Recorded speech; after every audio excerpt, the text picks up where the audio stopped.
En nombre del Padre, del Hijo y del Espíritu Santo. Amén. Amén. Ven, Espíritu Santo, llena los Ven, corazones de tus llena fieles los y corazones enciende en ellos el fuego de tu amor. Envía tu Espíritu Envía, Creador Señor, tu y Espíritu se Creador, renovará y la faz renueva de la la faz de tierra. la tierra. Oremos. Oh Dios, Dios, que que has has iluminado iluminado los los corazones corazones de tus hijos con con la la luz luz del del Espíritu Espíritu Santo, Santo. haznos Haznos dóciles dóciles a sus inspiraciones para gustar para siempre el bien y gozar de su gustar de consuelo. sus consuelos. Por Cristo nuestro Señor. Amén. Amén. Dios te salve María, llena eres de gracia, el Señor es contigo. Bendita tú eres entre todas las mujeres y bendito es el fruto de tu vientre Jesús. Santa María, Madre de Dios, ruega por nosotros pecadores, ahora y en la hora de nuestra muerte. Amén. Gloria al Padre y al Hijo y al Espíritu Santo. Como era en el principio, ahora y siempre por los siglos de los siglos. Amén. Cristo Rey nuestro, Venga tu reino, Virgen prudentísima, María, Madre de la Iglesia. ruega por nosotros. En nombre del Padre, del Hijo y del Espíritu Santo. Amén. Amén. Bueno, les recuerdo entonces apagar los micrófonos.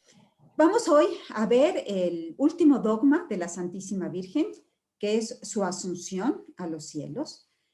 Y después, si Dios quiere, veremos algo de las prácticas marianas, del rosario, etcétera. Y también veremos algo de las apariciones de la Santísima Virgen. ¿Ok? Y ya con eso terminaremos. Como ustedes recuerdan, son 4 los dogmas de la Virgen.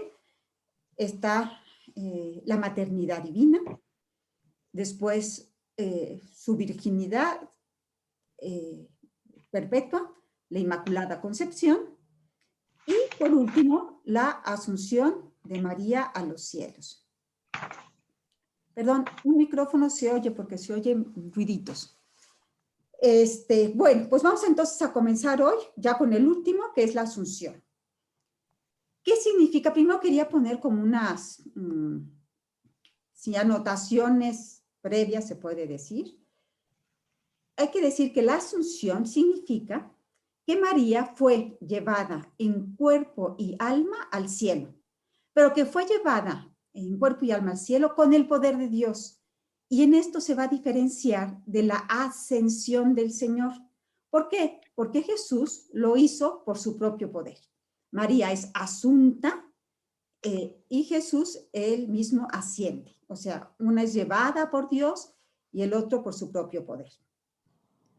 Ahora, tanto en el dogma de la Inmaculada como en el de la Asunción, en definitiva, lo que se está diciendo, lo que se está afirmando con ellos, es la participación perfecta de María en la redención de Jesucristo.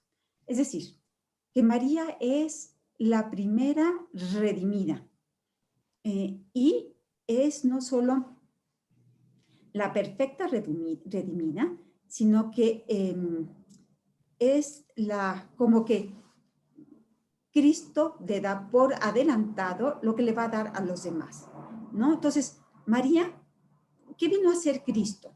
A salvarnos de nuestro pecado. ¿Qué hizo con María? Pues la preservó del pecado, ni siquiera tuvo pecado. Y así como Cristo vence no solo al pecado, sino que también vence a la muerte, pues María no solo es preservada del pecado, sino que Dios le da,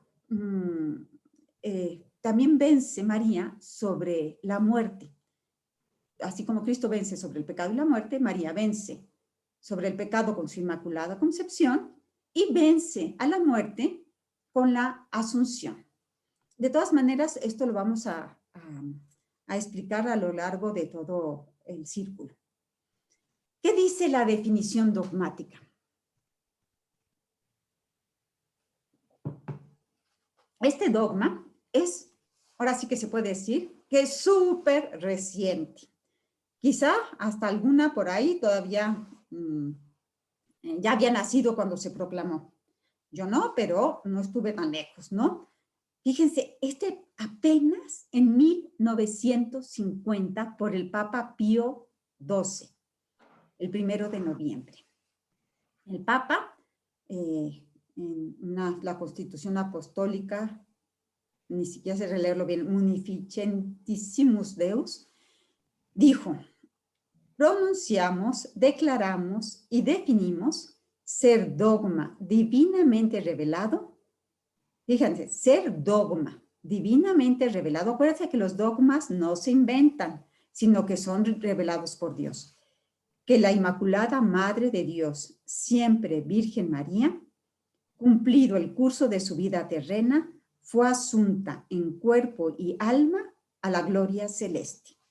Esto es lo que dice el dogma. Y vamos a como desentrañar un poquito o explicar el dogma.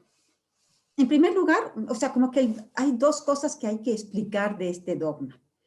En primer lugar, dice el Papa, cumplido el curso de su vida terrena. La asunción de María no se aplaza al final de los tiempos como va a suceder con todos los hombres, porque todos los hombres en algún momento, bueno, los que lleguemos al cielo, esperemos todos, también vamos a llegar después del, al final de los tiempos va a resucitar también nuestro cuerpo. María no. Lo que dice es que cumplido el curso de su vida terrena, es decir, en cuanto María acaba su vida en la tierra, es llevada al cielo.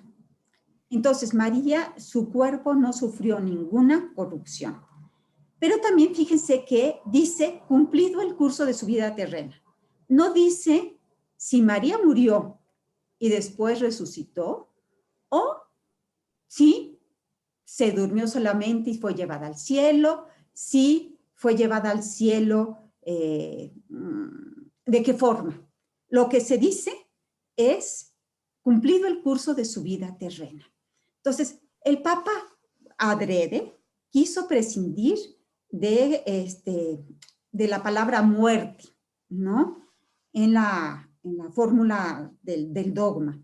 Y así puede entenderse que si murió y después resucitó, o si ni siquiera pasó sin morir a la inmortalidad del cuerpo, ¿no?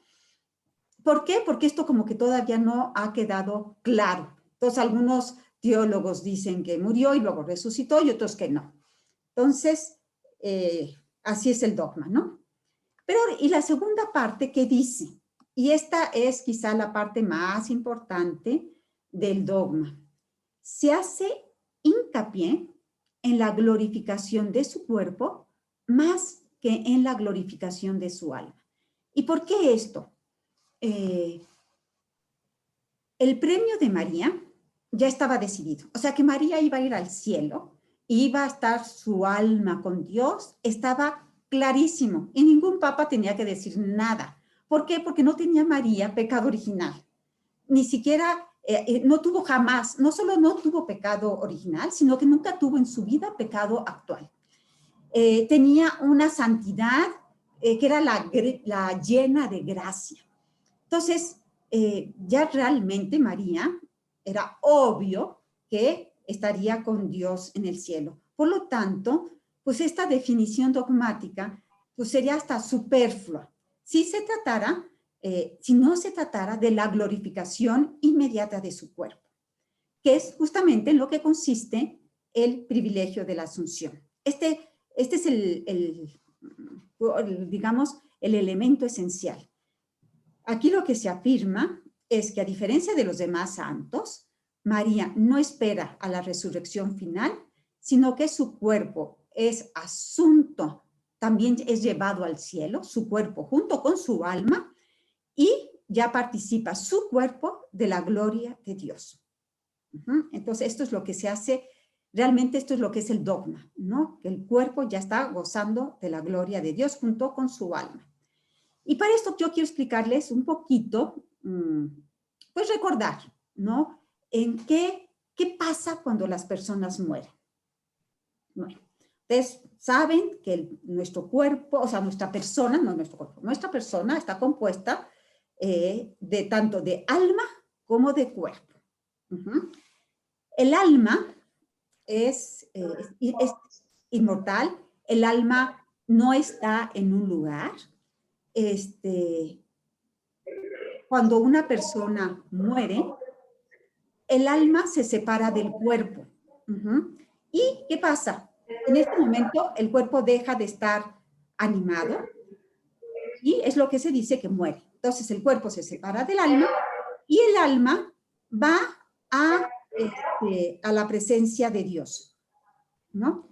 En ese momento el alma es juzgada y recibe la recompensa de sus actos. 2 segundos, ¿sí? Voy a silenciarlos a todos.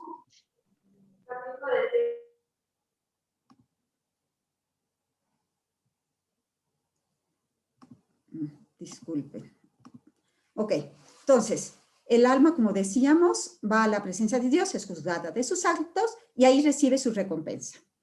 Sin embargo, decimos en el credo, creo en la resurrección de los muertos. No decimos, creo en la resurrección del alma. ¿Por qué? Porque el alma no muere. El alma es espiritual. El alma no muere jamás. ¿Ok? El alma, una vez que empieza a existir, ya no muere jamás. Cuando decimos, creemos en la resurrección de los muertos, en realidad lo que estamos diciendo es, creemos que los cuerpos, por el poder de Dios, resucitarán también y se volverán a unir al alma. Y estos cuerpos ya no van a ser nuestros cuerpos tangibles, materiales. Van a ser cuerpos glorificados. Y la persona volverá a estar completa, ¿no? Porque decíamos que una persona es, un ser humano está compuesto de alma y cuerpo. Esto es lo que pasa con todos nosotros. Nos morimos, el alma se separa del cuerpo, el alma es juzgada, va con Dios, es juzgada, recibe su premio, o su castigo, o su purificación, y el cuerpo se espera hasta la resurrección final. Con María sucedió diferente. María, al término de su vida terrena, fue llevada en cuerpo y alma a la gloria de Dios. Es decir, con su cuerpo también está, su cuerpo ya también está glorificado y esto es de una forma anticipada.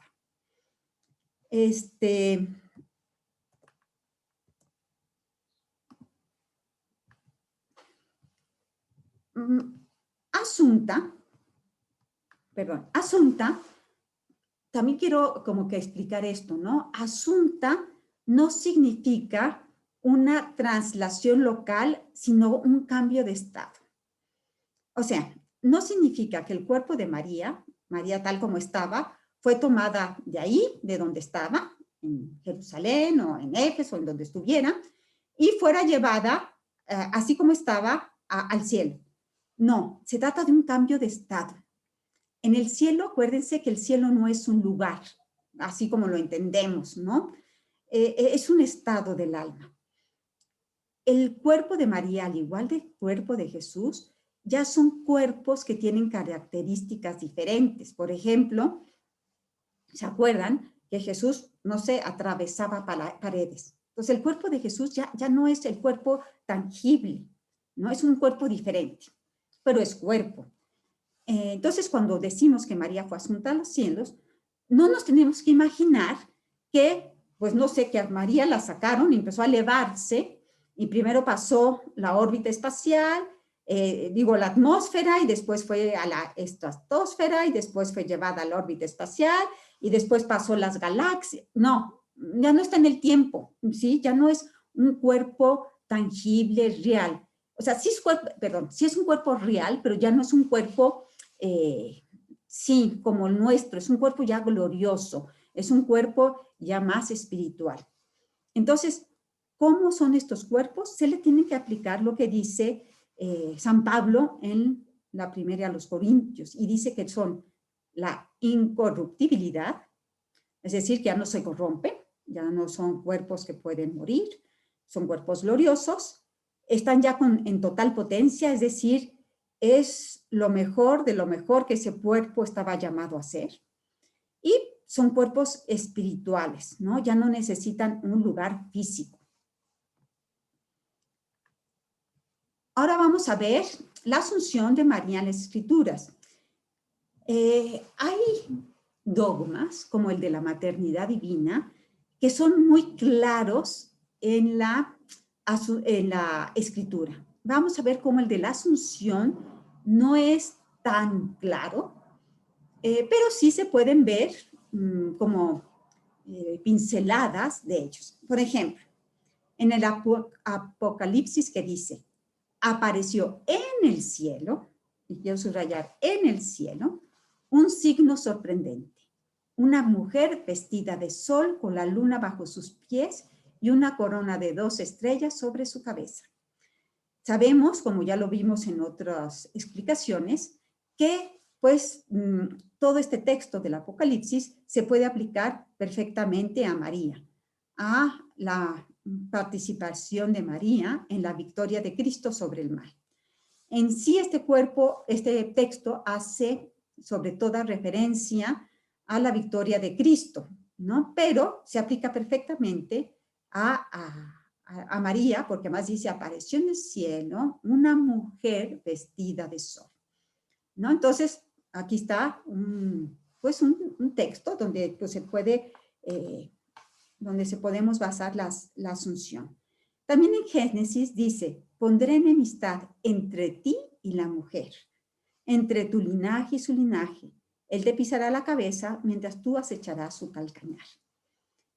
Esta enemistad, como vimos en la Inmaculada, es la exclusión de todo pecado de María, ¿no?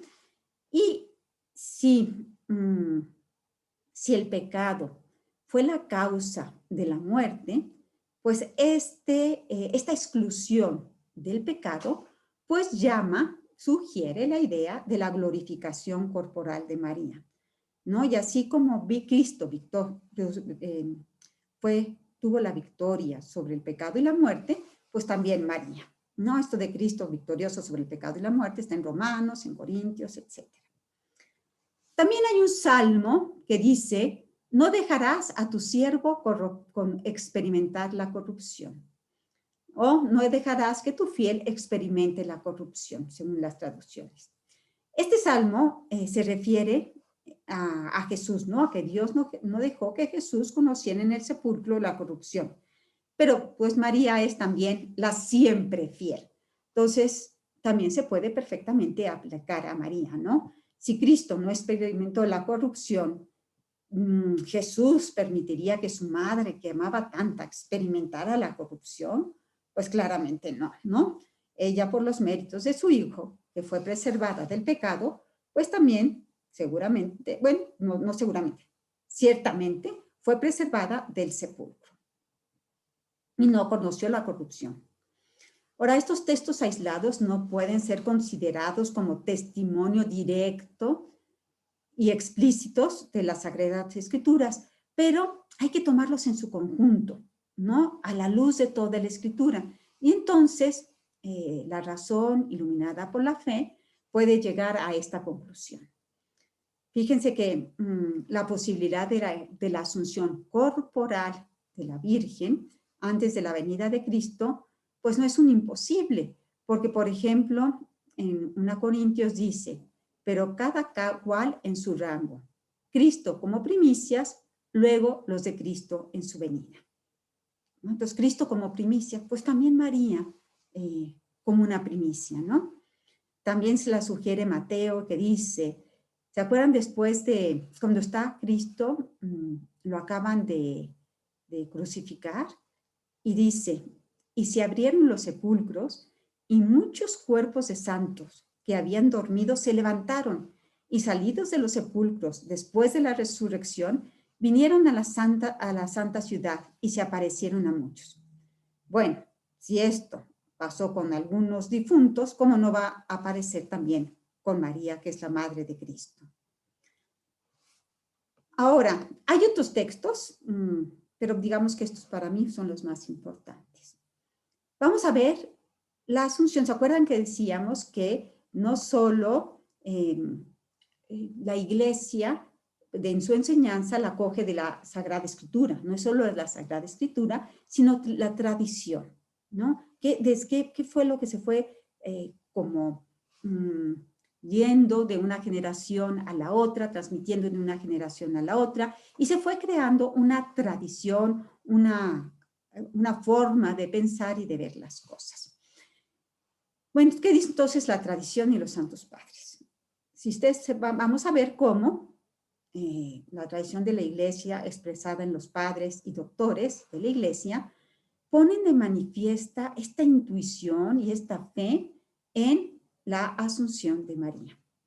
Por ejemplo, San Epifanio de Salamina en el siglo IV, es decir, estamos hablando de los años 300, admite la posibilidad de la glorificación corporal de la Santísima Virgen. Luego, los santos padres deducen la asunción de la maternidad y la virginidad, y esto lo vamos a ver después más claramente, ¿no? El cuerpo de María estuvo rodeado de muchos misterios, ¿no? ¿De qué misterios? Bueno, de concebir sin obra de varón, de que nunca tuvo fue virgen antes, durante y después del parto. Entonces, fue inmaculada. Entonces, bueno, si este cuerpo de María tuvo todos estos privilegios, pues no era lógico que este cuerpo estuviera sujeto a la muerte. Y también dicen, pues, que los santos padres que sería una forma en que Cristo honrara a su madre, ¿no? No dejando que se corrompiese.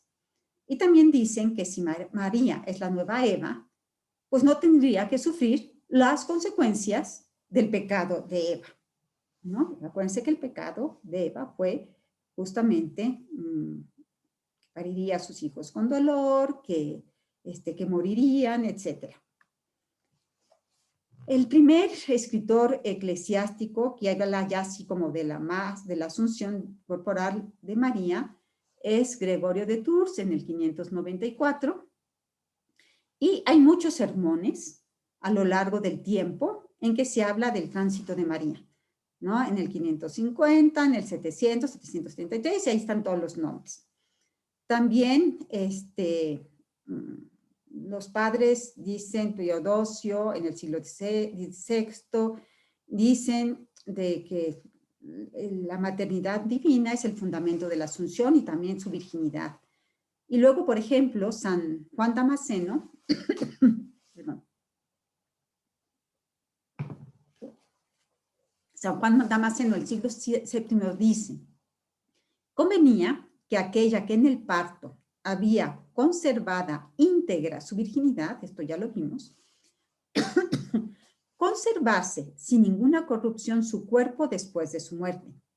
Convenía que aquella que había llevado en su seno al Creador, hecho niño, habitara en la morada celeste. O sea, si Jesús habitó en ella, el Creador habitó en su seno, ¿cómo no iba a habitar después ella en la morada celeste? Convenía que la esposa de Dios entrara en la casa celestial. Convenía que aquella que había visto a su hijo en la cruz lo contemplara sentado a la diestra del Padre. Convenía que la Madre de Dios poseyera lo que le corresponde a su hijo y que fuera honrada como madre y esclava de Dios por todas las criaturas. Así vemos también, no me quiero detener demasiado, pero no sé, San Germán de Constantinopla en el siglo VII decía: así como un hijo busca y desea estar con la propia madre, y esto lo vemos en los chiquitos especialmente, ¿cómo quieren estar con su mamá?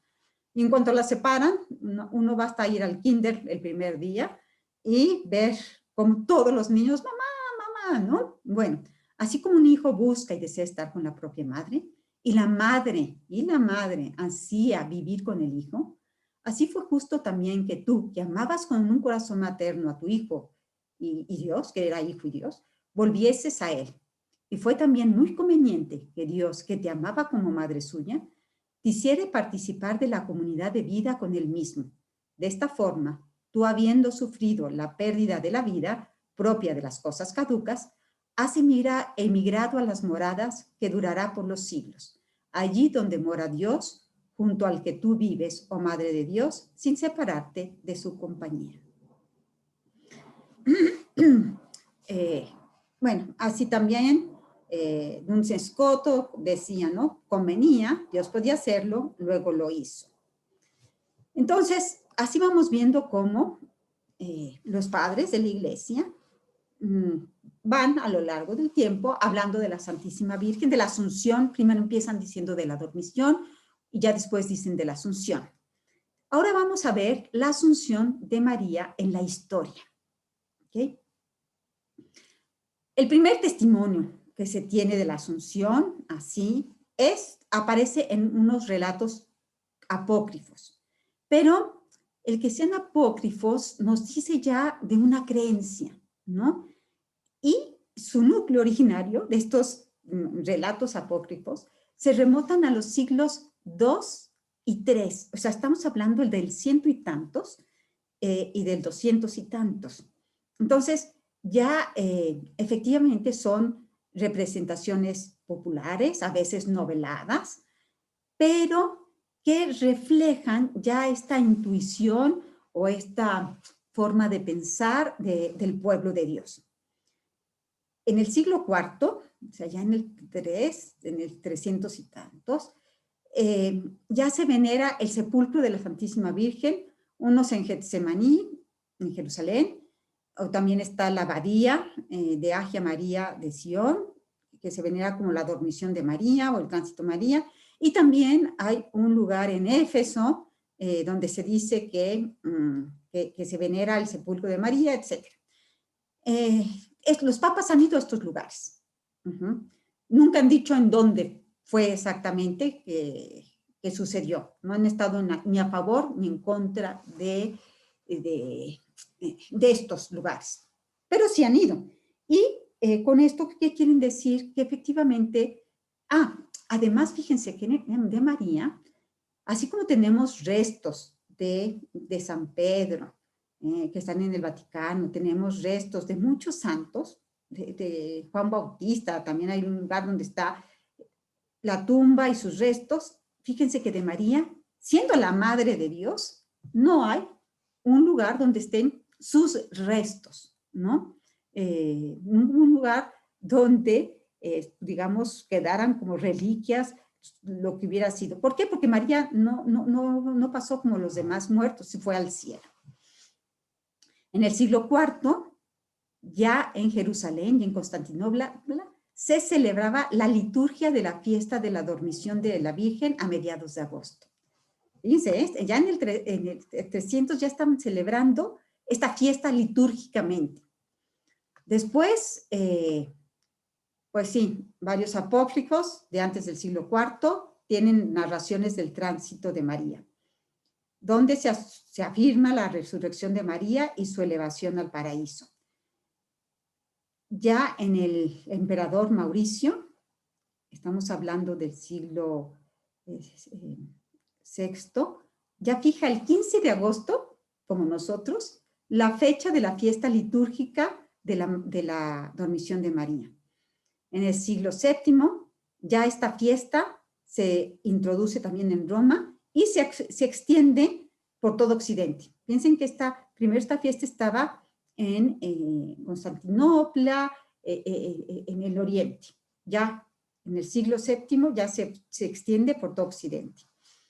En el siglo IX, el Santo Agustín habla sobre la muerte y la asunción a la vida eterna de la Madre de Dios y aporta una amplia base de fundamentos teológicos a favor de la asunción. Entonces, ¿qué pasa? Ya la fiesta se empieza a celebrar. Y entonces muchos teólogos comienzan pues sí, a dar argumentos teológicos de por qué sí la Virgen fue asunta a los cielos, ¿no? Entre ellos está Santo Tomás, que dice que la Virgen fue preservada de la triple maldición del pecado, incluido la vuelta al polvo, es decir, la muerte.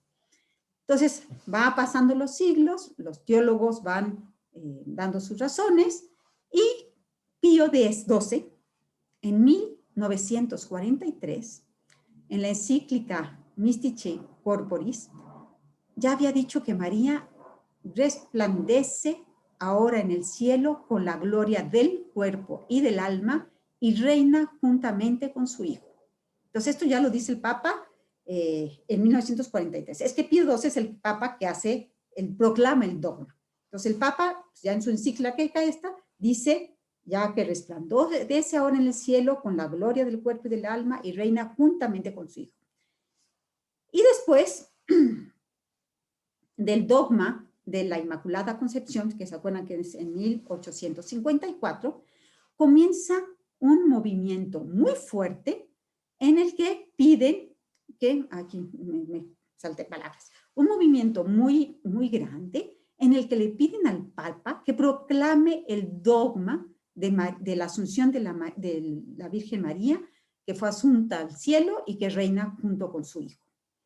Entonces se empieza a ver, después de esta declaración de la Inmaculada, ¿se acuerdan que así que la Inmaculada empezó a haber un movimiento muy grande que pedía a Roma, pedía a la Santa Sede que se declarara como dogma la Inmaculada? Bueno, pues después de que se proclame el dogma, empieza también un movimiento muy grande en el que piden la asunción a los cielos. Entonces, ¿qué pasa? En 1946, el Papa, en una encíclica que se llama De Imparare Virginis Mariae, promueve una consulta a todos los obispos y a través de ellos a los sacerdotes y al pueblo de Dios sobre qué piensan acerca de que sea oportuno, posible, definir la asunción corporal de María como dogma de fe. Entonces el Papa manda esta consulta y pues el recuento fue ampliamente positivo. Solo 6 respuestas de 1181, ustedes imagínense a los obispos de todo el mundo de esa época, que mandan sus respuestas, y de 1181, de 6, digamos, 1175 decían que, por supuesto, y solo 6 respuestas tenían alguna reserva sobre el carácter revelado de esa verdad. Entonces, pueden fijar cómo, pues es, ahora sí que todo el pueblo de Dios pensaba que era algo, una verdad revelada. Y entonces, ¿qué hace el Papa?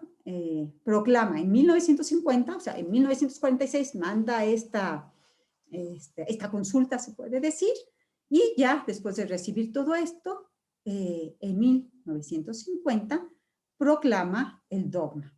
Y fíjense que ya el dogma vimos lo que decía, ¿no? Pero aquí en la encíclica en donde se proclama el dogma, dice, el consentimiento universal del magisterio ordinario de la Iglesia, acuérdense que el magisterio ordinario de la Iglesia es el magisterio de todos los obispos, proporciona un argumento cierto y sólido para probar que la asunción corporal de la Santísima Virgen María al cielo es una verdad revelada por Dios y por lo tanto debe ser creída firme y fielmente por todos los hijos de la Iglesia.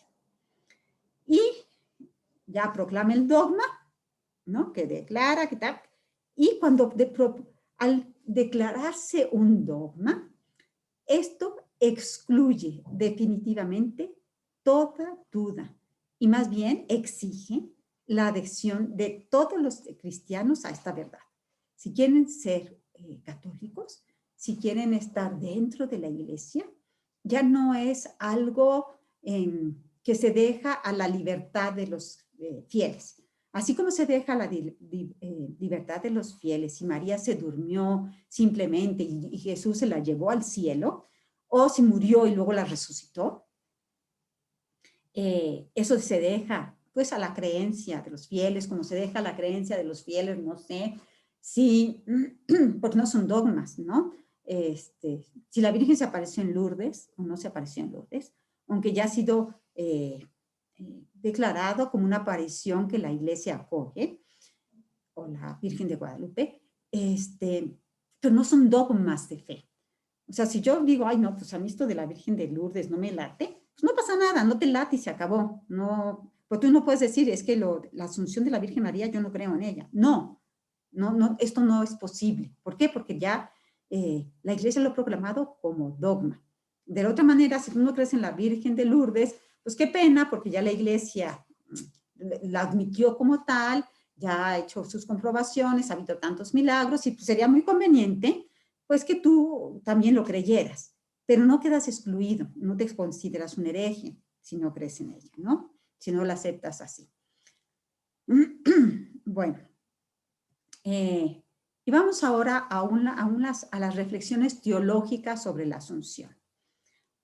Entonces, ¿qué quiere decir? Entonces, estamos diciendo que es la glorificación corporal anticipada de la Santísima Virgen. Ya dijimos que en esto se centra este dogma, que después de su vida terrena, ella no espera, con todos los demás justos, la resurrección final.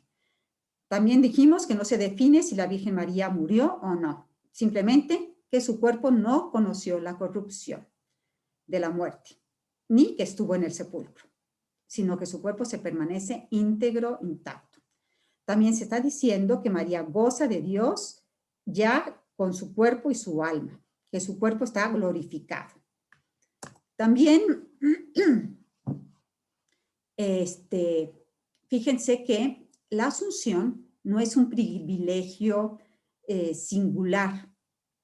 Por ejemplo, un privilegio singular definitivamente fue el de la Inmaculada Concepción. Nadie más que la Santísima Virgen va a ser Inmaculada Concepción. Lo mismo, nadie más que la Santísima Virgen va a ser Madre de Dios. Esos son privilegios singulares. Este dogma, este privilegio de la Santísima Virgen es un privilegio, sí, anticipado. Los demás lo tendremos, pero lo que tiene María de singular es que es un privilegio anticipado, que muchos otros, esperemos, lleguemos a tener, ¿no? También lleguemos a gozar de Dios al final de los tiempos. Entonces, en María se cumple sin demora y de modo pleno lo que nos pasará a los demás fieles, ¿no? A todos los que creemos.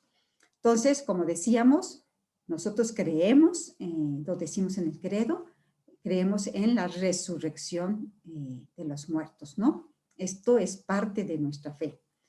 No sabemos cuándo, pero sí sabemos que en algún momento este mundo va a terminar y que nuestros cuerpos, al llegar ese fin de los tiempos, van a resucitar.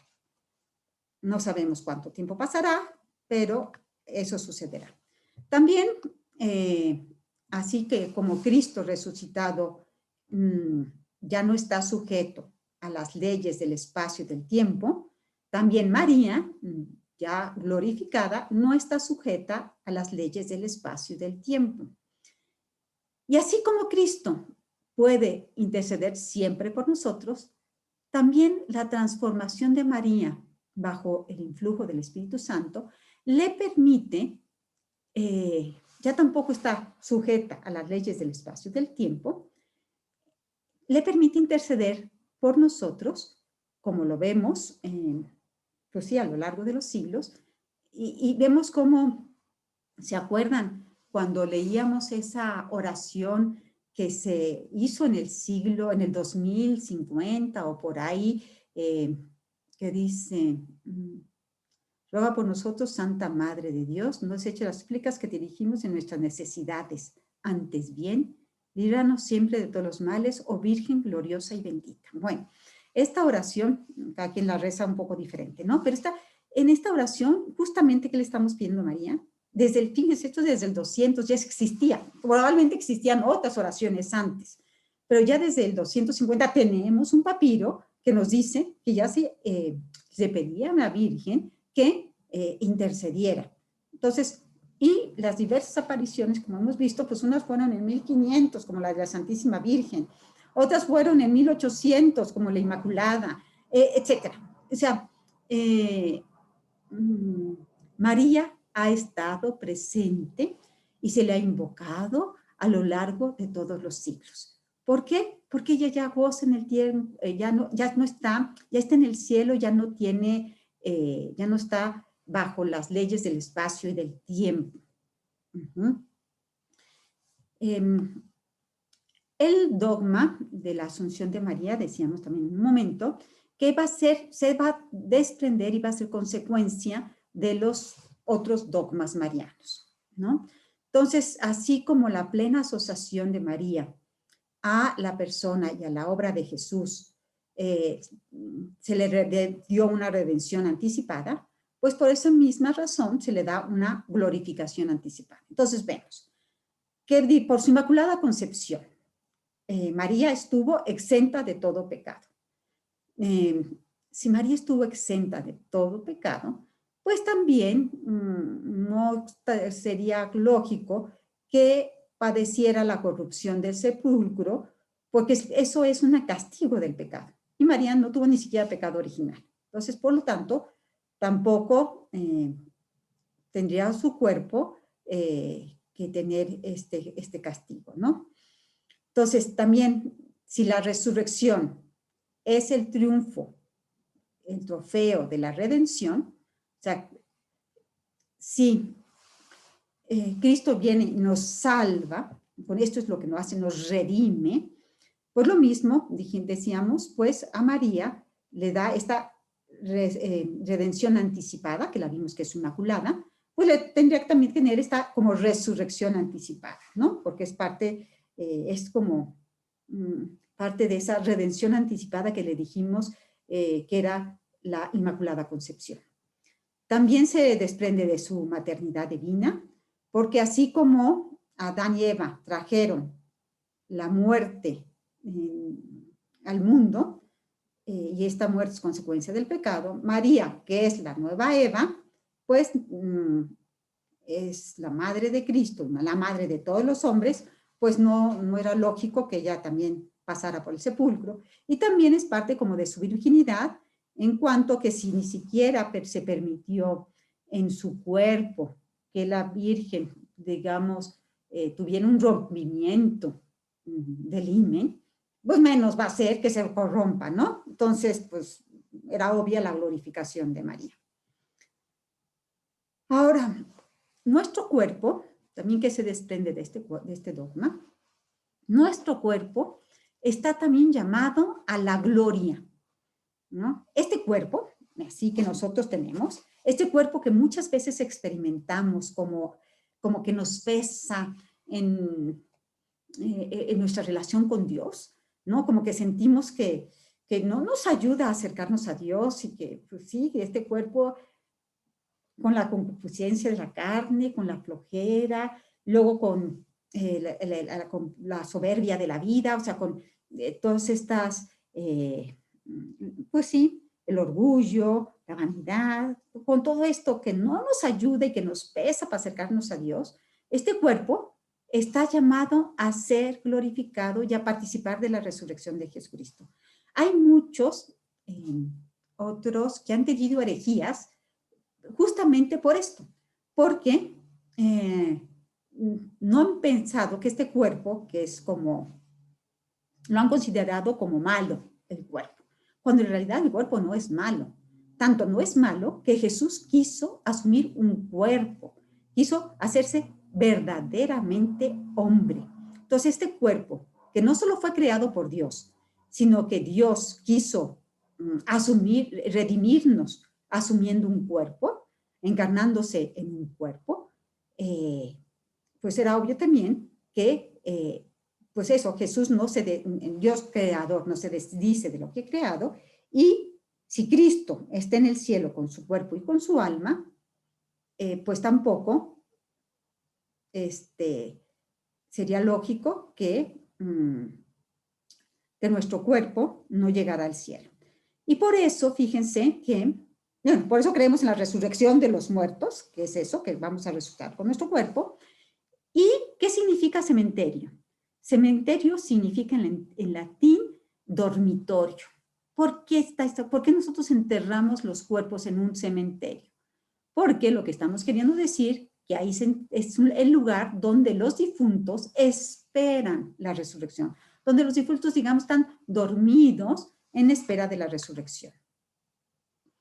Bueno, también está el argumento cristológico, que medio lo habíamos comentado, que el amor de Cristo hacia su madre era un amor tan especial que pues no iba a permitir que estuviera lejos de sí, ¿no? Jesús quiere tener a su madre muy cerca de él, asociada y sentándola a la derecha. Si él está sentado a la derecha del Padre, pues lo mismo quiere que María esté muy cerquita, sentados junto a ellos en el cielo.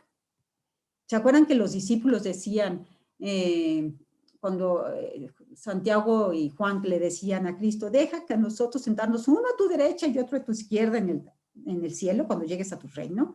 Y Jesús les dijo que ciertamente ellos iban a estar con él, pero que quién iba a estar sentado a su derecha o a su izquierda, eso solo lo tenía el Padre Celestial, lo iba a designar. Bueno, pues creemos que María es la que está allí, ¿no? Y fíjense que de esta también, de la Asunción,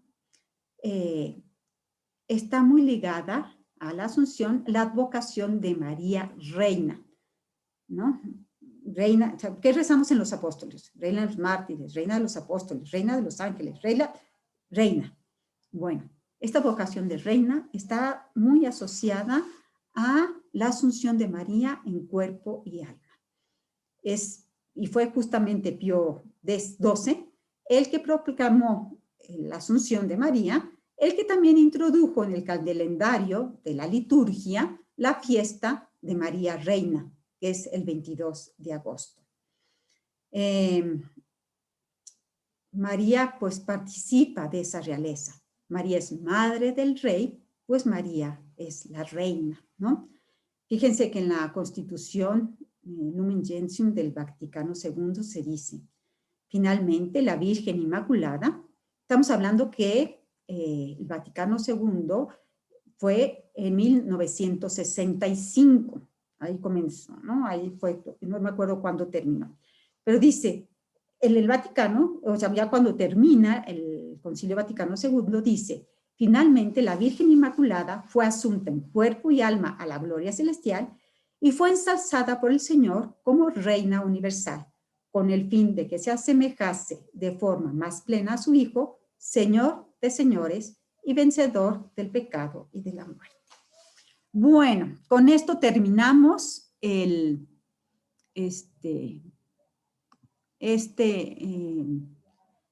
nada más déjenme dejar de grabar.